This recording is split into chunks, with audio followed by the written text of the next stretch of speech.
welcome back to my channel. It's Marissa Explains It All. Y'all, it's December and that is Christmas crafting season. So I am so excited today to show you how I am doing dried orange slices.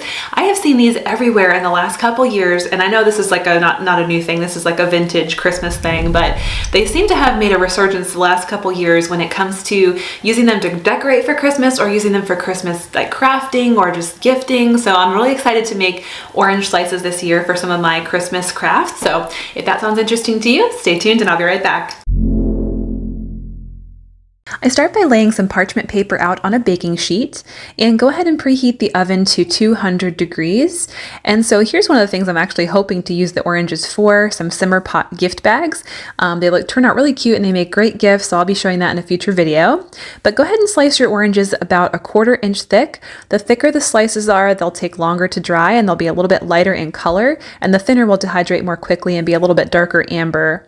So I'm doing some of both, so just so you can see the difference when they're all dried.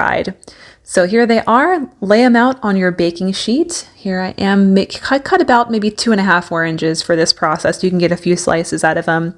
And then go ahead and pat them dry just with a paper towel to absorb the excess juice. So pop these in the oven for 4 hours and turn them halfway through. So at the 2-hour mark, I just flipped them over and then went for another 2 hours.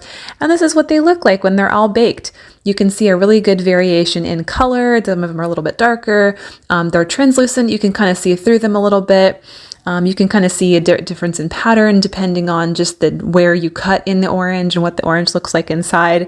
But they look so beautiful and they give off like a really vintage Christmassy vibe. I love how they look in the natural light, and they're going to be great for decorating, to make garlands with, to make those simmer pot gifts with. And I'm actually using them on some gift packaging, which is also a really beautiful touch for this type of look. So that's it. Super easy. Turned out really well and I love it. And hopefully my friends and family will enjoy it as well. Let me know if you have questions in the comments below. I'm happy to answer. Otherwise, I'll see you next time for the next craft DIY. Bye guys.